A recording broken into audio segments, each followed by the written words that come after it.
This podcast is for informational purposes only and should not be considered medical or health advice. This podcast is not intended to replace professional medical advice, nor have the statements been evaluated by the US FDA or similar international bodies. We are not responsible for any losses, damages, or liabilities that may arise from the use of information shared during this podcast. The views expressed in this podcast may not be those of the host. Greetings, health and human enthusiasts, and welcome to the Regaining Health and Humanity podcast. I'm your trusted guide, Dr. Scott Johnson, and I'm both humbled and thrilled that you've chosen to join me on this fearless pursuit of knowledge and inspiration. My mission is to elevate your well-being naturally, arming you with evidence-based insights, revolutionary breakthroughs, and impactful health tactics. But that's not all. Together, we'll dive deep into the mysterious realms of human existence, unraveling the secrets of what makes us truly thrive. This podcast isn't just about information. It's a catalyst for change. Join me in confidently exploring potent natural solutions, cutting-edge health strategies, and igniting courageous conversations that cultivate meaningful connections and foster empathy for humankind. I'm here to empower you to unleash your extraordinary potential and lead a life jam-packed with boundless health and happiness. So get ready.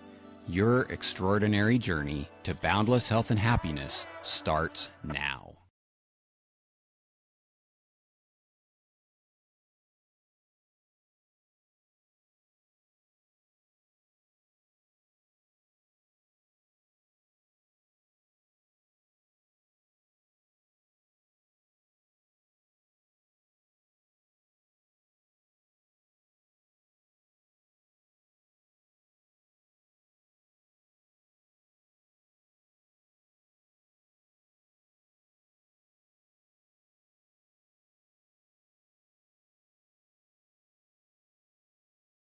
Hello, listeners, and welcome back to the Regaining Health and Humanity podcast.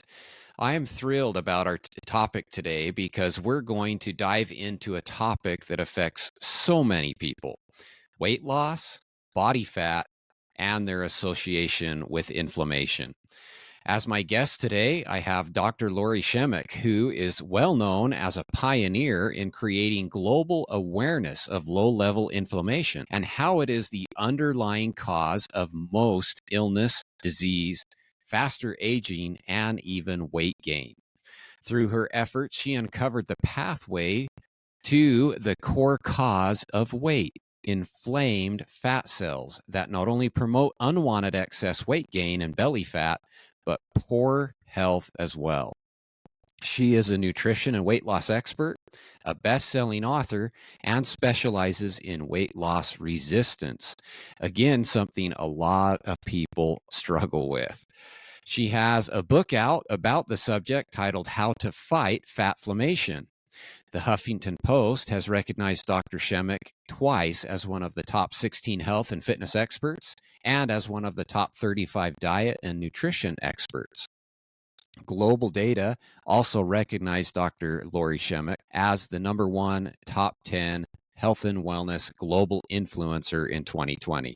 She's been featured in CBS The Doctor's TV, Time, The Ricky Lake Show, Dr. Oz's Good Life magazine, NBC Today, Health Shape, Women's Day, and numerous others, including national syndicated radio such as Fox News Radio.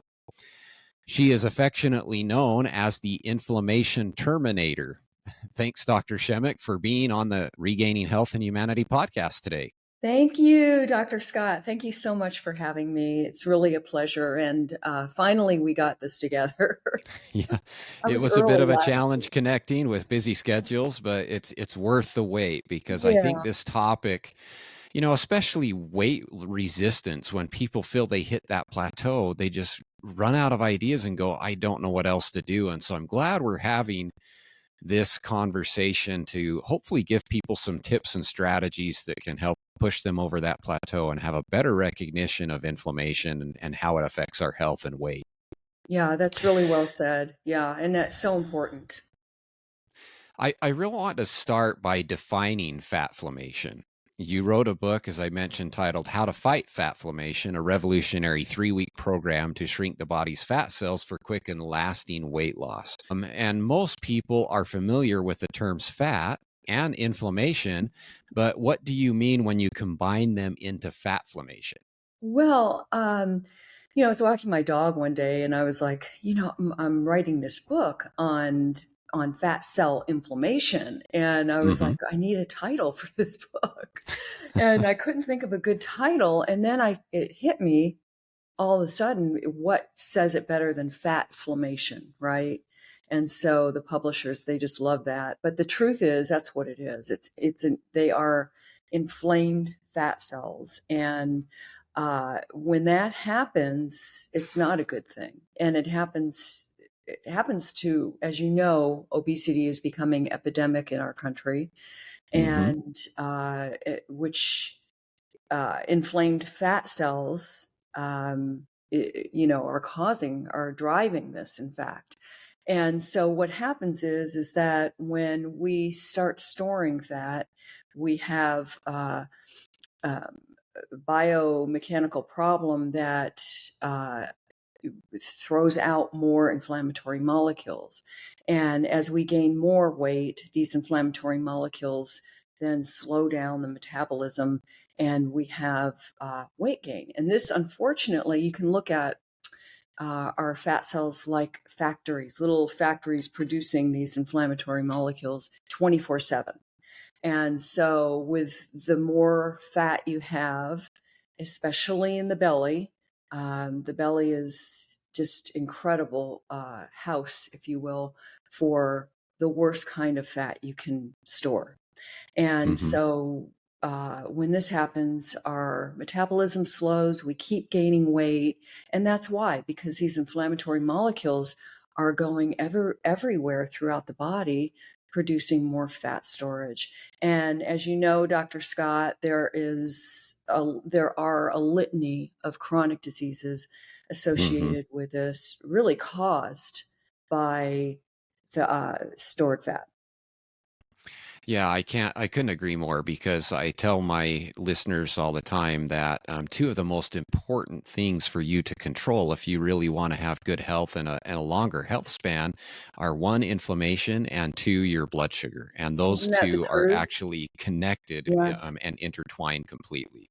Yes, absolutely. Those are the two markers in our body that are we must take care of. And insulin sensitivity is perhaps the best marker for optimal health there is out there. Yeah. So you kind of touched on this briefly, but how does excess body fat contribute to inflammation in the body? And what are the primary mechanisms at play? So what happens when the body when you have this much fat storage, and it really isn't such a serious issue when you have 5 pounds overweight, but nonetheless, it's still there. The inflammation is still there, but it becomes even worse as you start gaining belly fat, for example.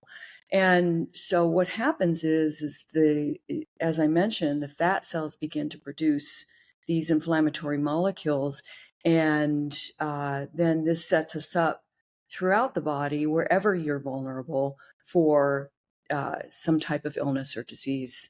And we have um, what I call three types of inflammation. We have silent inflammation, we have acute inflammation, and fatflammation. It literally is a Hmm. thing. And so the acute inflammation is something that we absolutely need. It's important. It helps us heal. Without it, we'd be sitting ducks. We wouldn't be alive. And so you can Hmm. take an example would be cutting your finger. If you cut your finger, an enormous amount of inflammatory molecules are released, right? And then Right. soldiers, if you will, rush to the site of the wound. They heal the wound heals, the soldiers go away, the inflammation goes away, and all is well. However, with silent inflammation, we don't know that that's happening. We don't know that anything's being healed, but it's like having a sore on the inside of your body that never heals. And You think about a sore you would hope would heal, but it's not healing. And so we have this cascade of these inflammatory molecules that are like NF kappa B is one that is, Hmm. very, very serious, and that create havoc with our health. So this is the type of inflammation that fatflammation causes, this silent cascade, right? And but the difference with the fat, we can have silent inflammation and not be fat, okay? And we Yeah. have, if we're overweight, then we have the inflamed fat cells causing havoc with our body. And so every chronic disease, most every, is based in inflammation. So Hmm. heart disease, osteoporosis, asthma, cancer, obesity, type 2 diabetes, you name it. They're all rooted in inflammation, in low level inflammation. And so one of the goals that we want to do is to tamp down on this inflammation. And so fatflammation, one way we can do that with fatflammation is to absolutely lose weight. That's the number one thing, is to just stop that incessant production of inflammatory molecules. Yeah, I'm glad you mentioned that inflammation is a necessary part of the body. It's this balancing act between keeping it at the proper level that Mhm. the immune system can function and get rid of invaders, and tissue injury can occur, and these other important aspects of inflammation. In Yeah. sometimes in my presentations that I give all over the world, I ask a trick question, and I ask people if they want inflammation in their body, and I ask them to raise their hand, and there's few people who usually raise their hand because it's so strongly associated with pain and Negativity. disease states right now. Yes. But the reality is, like you said, we would be dead if we didn't have inflammation. You Right. have to have some level of inflammation, and so it's important that we recognize that, but we don't want our fat cells to be chronically inflamed. We don't want tissues to be chronically inflamed. We want just enough inflammation for our body to perform its necessary functions. Yeah, and to underscore your point, taking too many antioxidants can be detrimental as well, because Hmm. then the body's not using its own endogenous antioxidants and it stops producing them, and you have a whole nother show topic there. But Yeah, I was just going to say we could talk yeah, about that one too. That antioxidant war that started in the yeah, '90s and it kind of has tapered out a little bit now. right. So, how does inflammation impact the body's ability to lose weight? And can chronic inflammation really hinder weight loss completely? Right. So the main reason we're not losing weight with inflammation is because of insulin resistance. And Hmm. you know as well as anybody that most of our population has insulin resistance and they don't even know it. And that's a Yep. sad part. You think about um, how many people have type 2 diabetes now, how many people are overweight and obese, and it's out of hand. And that's just a large majority of our population. That's all insulin resistance.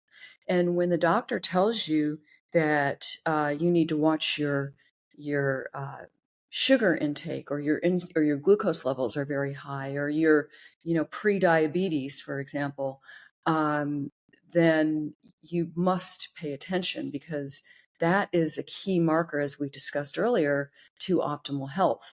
You don't want any insulin resistance. So Hmm. that's the goal, right? And that's one of the reasons, when you have insulin resistance, your body is creating fat, and when you're chronically increasing producing insulin, you have a real problem. It's called inflammation. And we don't want that. We want the body to naturally produce insulin when we need it, and then go back, to normal, to baseline. And, but you've got a double whammy with the high insulin. You have a double whammy with the glucose, the high glucose, blood Yeah, glucose. for sure. I'm going to go out on a limb, but I think I'm confident the answer will be right. But diet probably plays a huge role in fat formation. And so, what are some specific dietary strategies that can help reduce that fat formation and facilitate weight loss simultaneously? That's a good question, a really good question, because most people have no idea what the answer is. They think it's a this diet, but it what it really is um, getting enough phytochemicals into your body and keeping that, which helps keep that inflammation low. You need enough omega-3 in the body to stop the inflammation, right? That cascade I was referring to earlier, the Mm-hmm. inflammatory molecules. And then you need the phytonutrients, these plant chemicals, such as polyphenols, to heal any tissues that have been injured by the inflammation. So the two of them, one stops the inflammation and one repairs the inflammation. So uh, you absolutely need omega-3 in order. I would say to supplement with it with your doctor's approval, because it is the best supplement in terms of lowering inflammation that you can use. Um, but the diet, if you don't want to supplement, is critical to, as we all know, diet is the foundation of our Mm-hmm. health. And so omega-3 we can get that from seafood. We can get it from plants in the form of ALA. Mm-hmm. However, algae has a direct source of Yep. DHA and EPA, which is omega-3, your direct sources of the best omega-3. So Mm-hmm. marine sources such as seafood are really the best. They're direct. They don't have to be converted like plant sources are. ALA, Mm-hmm. it's iffy in its conversion. Some people have a genetic inability to convert it well. I would say many people do, and that's Mm-hmm. why so many people are deficient in omega-3 status. Right Yep. there are tests out there that you can take, but the one way you're getting it is through a direct source of, where the body doesn't have to convert it. So plant sources, walnuts, flax seeds, chia seeds, those are sources that are plant based and and very healthy to eat, but just, in terms of getting your omega-3 from it is tough, I would say. Yeah, I agree. And you hit on a lot of the same points that I teach, that the ALA conversion to EPA and DHA is not always optimal in people. Hmm. And I also think that it's important for people to recognize that you have to have a high quality fish oil. And typically Hmm. take more than what people think of, because your average just off the shelf fish oil supplement is going to have maybe 180 milligrams of DHA and 120 milligrams of EPA, or the reverse. And so that's really not sufficient for your Good body point. to get the inflammation help that Very it good needs, point. because Yeah. when your body takes in this DHA and this EPA, it's going to create primarily two products that are going to help with inflammation, called resolvins and protectins, which are there to help resolve an inflammatory response and then protect against it going out of control and becoming Mhm. chronic. And so my opinion is that, and I think it's based in evidence, is that Yeah. we should be aiming for at least 1,000 milligrams of EPA and DHA, and often 2,000 milligrams. So 1 to 2 definitely, grams a day is excellent. yeah. Yeah. Next question, right into the topic we're talking about, is the fatty acids, because you mentioned something in your book about the balance between omega-3 fats and omega-6 fats. The Yeah. typical American diet, which is being adopted more globally recently, is full of omega-6s and has very few omega-3s. How can we maintain a better balance of these dietary fats, and how will doing so impact weight loss? Well, um, as you mentioned, the diet, especially the Western diet, is packed full of omega-6 fatty acids. And we want a balance. We want ideally 1-to-1, but we'll never have that again. So we want a good balance. And to naturally achieve your omega-6, omega-3 balance, you need omega-3. You need enough of it, as we just discussed, right? Mm-hmm. That will naturally help you achieve that balance once you get rid of all the unhealthy sources of omega-6. And many people don't realize that omega-3 is very important to stop that inflammation in the body. But omega-6 is too. And it recently has had a bad reputation, and it's just as essential as omega-3. So we can't produce omega-3 or omega-6 within the Mm-hmm. body, but the only way we can get it is through the diet or supplementation. You never want to supplement with omega-6 because, like I said, we'll never be deficient in it because it's in almost every food. But Mm-hmm. natural forms are very healthy and necessary for optimal health. But the problem is that food manufacturers, are using really harmful, in my opinion, harmful oils that are manufactured. They're essentially industrial oils. They go through so many steps. Some of them have been used as industrial oils, but they changed the name so the public would buy it. And then they also created these multi-step processes to deodorize it, to make it Mm-hmm. look a different color, and the list goes on. It's horrendous. If you look up canola oil, for example, how it's processed, it's inflammatory. So Right. these oils are heat processed. They're, for example, canola oil, soy oil, corn oil, and vegetable oil are the top four that come to my head. And there are no vegetables in vegetable oil, by the way. Um, these oils are highly processed, just like any processed food, with heat, which makes them even worse. And then they get reheated again, which makes them even more detrimental to the human body and to the cells. And I'll talk about that in a second. So we need to get rid of these oils from our diet, just like we need to look at added sugar in our food choices. We need to look at the type of oil that is listed. Okay. So once you get rid of junk food, you're going to get rid of all those oils for the most part. And so what you want to do is look again at what you're purchasing, and look for sugar and look for these added oils. So why they're so horrible for our health is because they damage the cell, every cell in the body. In fact, these oils literally they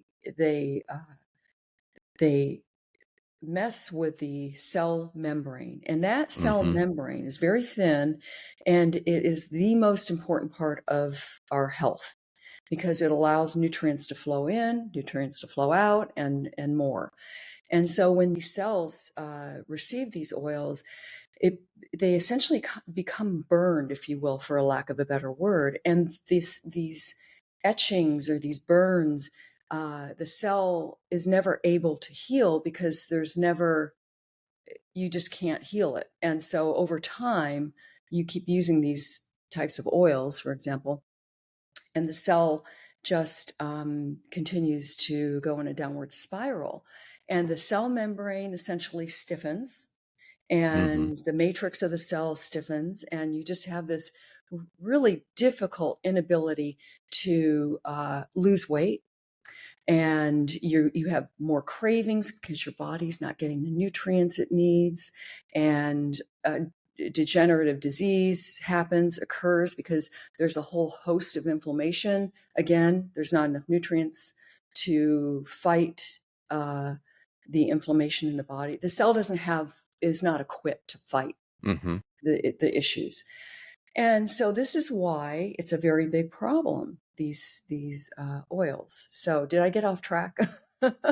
No, I think that's important to discuss that. Yeah, The PUFAs has definitely been in the PUFA oils have definitely been in the news a lot lately, and people probably just don't recognize how damaging they are. And like I you know. said, canola is one of the worst offenders. It was originally designed to be an engine lubricant, and then they deodorized it and decolorized it and made it more edible, and all of a sudden we have it all over the place in all of our foods and even as a vegetable oil now. And just these And caustic it has its, chemical laden ways to process are just terrible. I know, and the sad part is humans are being harmed because it has this health halo.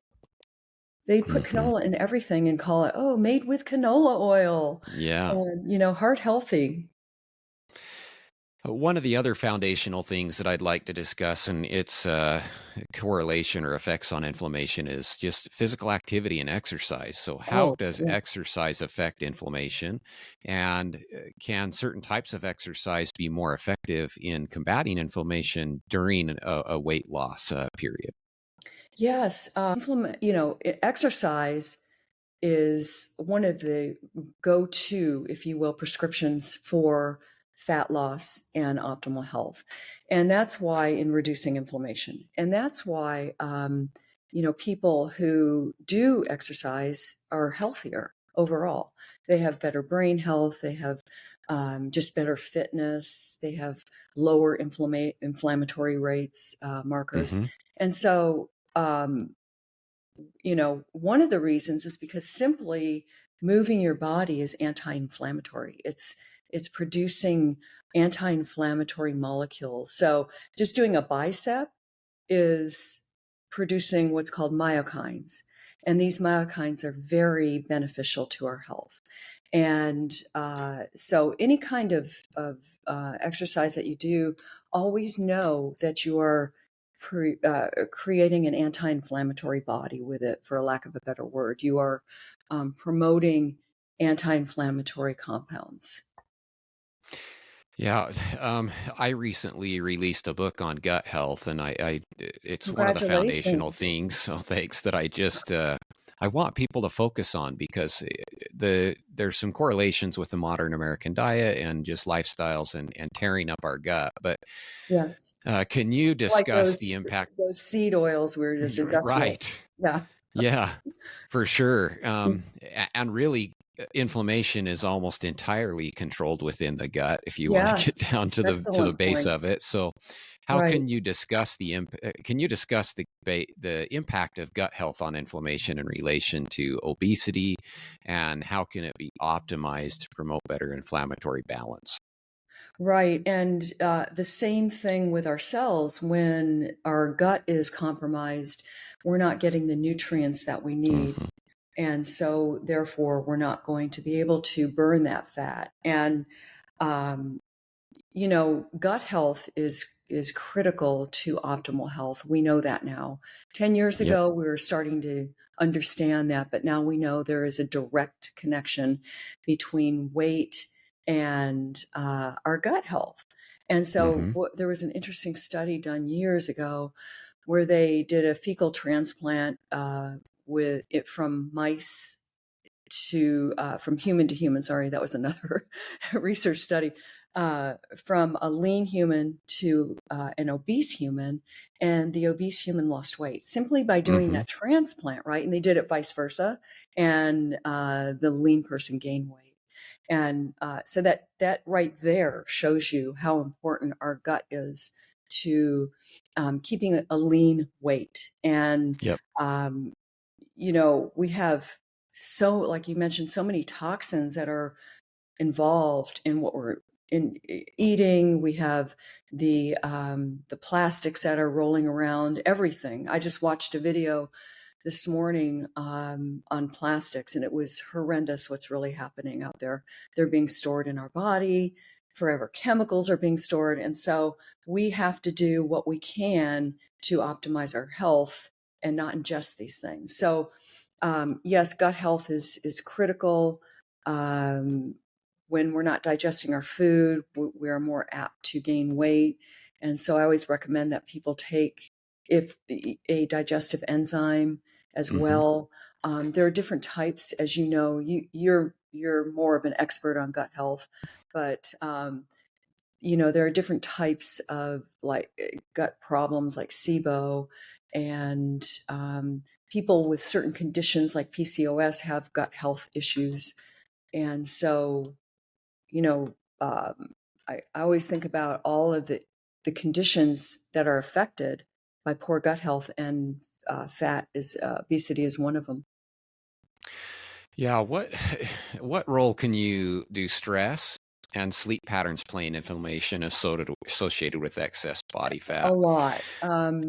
Cortisol, as you know, is increased by a lack of sleep and excess stress. Hmm. Cortisol is a good hormone, but the problem is when it's in excess, it acts it bumps up our insulin, our glucose rather, and it makes it harder for us to lose weight. And so, insulin is a fat storage hormone, and it's kind of like a little, it's a hormone knocking on the cell's door, um, that it needs to store uh, fat and sugar, but the cell is not recognizing insulin's knocks anymore when you become insulin resistant. And that's why I say it's so important for you to make sure that you get tested. Testing is key to optimal health. Um, do what you can afford to do. But yes, insulin is a very important component to optimal health. Are there any natural supplements or remedies that can help target fat inflammation? Yes, as I mentioned, fish oil is one of Hmm. them. Magnesium fights inflammation as well, and vitamin D3 is Yeah. another one. Those three are really excellent at keeping inflammation low. You can get your red blood cells tested for your omega-3 status. Hmm. And I really suggest you do that because, the Japanese, for example, have a much higher omega-3 status than Americans, for example. Hmm. Their marks are up there in the 11 to 12, 9, 10, 11, 12. Americans are 4, 5, and 6, but mostly around 5 is their score. And that's because we don't eat enough fish and get enough omega-3s. There are other, when you fix your gut health too, it's going to tamp down on the inflammation. There's a direct correlation between poor gut health um, and inflammation in the body and weight Hmm. gain. And so, once you get your gut health fixed, make sure that you do that. Um, that you'll feel better, and you'll have less inflammation running around, and less weight as well. Yeah, I want to end our discussion just on the potential long term implications of reducing inflammation during weight loss and how maintaining a balanced inflammatory state can support our overall health.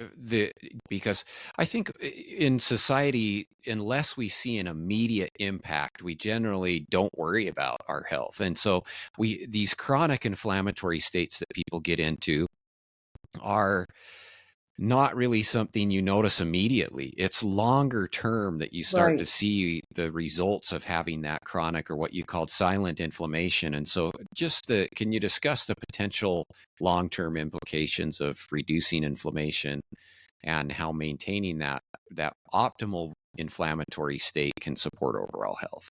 Yes, simply by reducing your inflammation, and doing that with diet, as we talked about. And remember that silent inflammation, as you mentioned, Scott, goes on for years. Okay. It's Hmm. like I said, having a sore in the body that never heals. And so diet is key, exercise is key, getting sleep is very, I mean, I would say foundational as well. Stress reduction as well. Practicing deep breathing, for example, is a very simple way. You can do it anywhere. You can do it in the car. I like to use the 4-7-8 technique or box breathing. Um, Okay. those are two examples of just every day it's being proactive about keeping stress balanced, keeping that cortisol from going awry. Also, getting tested is a really important thing. Testing, your CRP is C-reactive protein level. That won't tell you where the inflammation is coming from, but it will tell you, um, that how much of it you have, and that's really good to know. Don't be afraid of it. It's like, once you know, then you can do something about it, right? And and then again, like I mentioned, diet is critical. You know, there are people with there are so many opinions on diet. We've got people who eat meat only, carnivore. We have people that are keto that eat mostly meat, but a little bit of vegetables. We have Mm-hmm. just low carb in general, which is like roughly under 100 grams a day. We have high carb people, and then we have the Mediterranean diet. And, I could go on, but whatever works for you. For example, carnivore, people who have really serious gut issues, they go on carnivore and they're gone. They have skin Mm-hmm. issues, they're gone, right? So who is to say what works? Down long term, I don't know, because Yeah. the body produces endogenous antioxidants, and so if they're not getting those, if they use those all up, but then there are certain forms of meat that have these antioxidants, so who knows? But once the studies come out, we'll know more. The Mediterranean diet, over all the diets, even though it's a little higher in carbohydrates, seems to um, be the one that shows the best results in terms of longevity and optimal health. There's something with a high carb intake that I stay away from, and that's called glycation, right? So when Mm-hmm. you eat a lot of carbohydrates, you get something called AGEs, Mm-hmm. advanced glycation end products. And that just simply means the binding of sugars and proteins in the body, not just causing wrinkles and sagging skin, but also affecting the tissues within the body, leading to a high state of inflammation and disease. So, ideally, in my opinion, you do not want excess carbohydrates in the diet. You want enough protein, and you Mm-hmm. want fruits and vegetables, whole fruits, not in excess of them. Yeah, I'm glad that we kind of talked about these trendy or fad diets, I'll call Hmm. them, because in general, I think that they have a place. Like you said, that you can go on those for a short period and see dramatic improvements in some of the conditions that people Right. experience. But in general, I'm in favor of a whole foods, nutrient dense, minimally processed diet, and we're now to the point where science can actually help direct a little bit what's going to work best for us. You can Hmm. actually do nutrigenomic analysis, and that will look at how your genes will process different It's a foods great point. and so Yes. Yeah. there's a lot of ways we can kind of figure things out, but yeah, be an advocate for yourself. Like you said, when you go in for your annual physical, ask your doctor, are you going to be checking my CRP levels? If you have a Vitamin family D history of level. thyroid of issues, ask them if they're going to do a full thyroid panel. Check your vitamin D levels. Check your ferritin levels. So you got to be an advocate for yourself and say, I don't want just your basics. I want to be evaluated so I can be ahead of what's going to be happening to me. Right. And think about your quality of life as you age, right? And I think that Mm-hmm. is what we're talking about here, is really going to slow aging and increase your quality of life. And I think that is the most important message of all. Well, thank you, Dr. You Shemek, are for so being on welcome. today. Thank you. I think that it's a really important topic. Like I said at the beginning, a lot of people are struggling with weight, and and you start to maybe lose the weight, and you plateau, and you get so Mhm. frustrated that you go back to the way you were before. And so I People give encourage up. people to grab Yeah. her book and read more about that Thank you. if that's a challenge you're having, and get the help you need, because it's not impossible. It requires work, but you can control your inflammation and you can control your weight if you do the right things. Absolutely, you can. Thank you for investing your precious time with us today.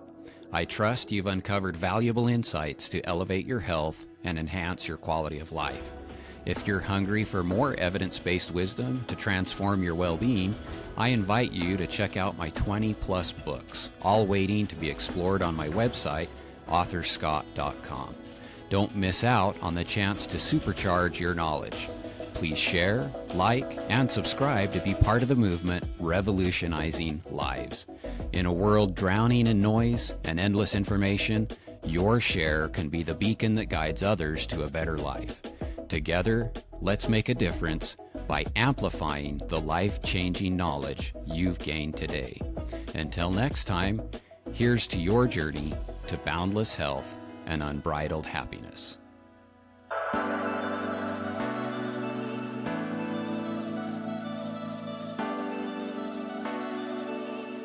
Say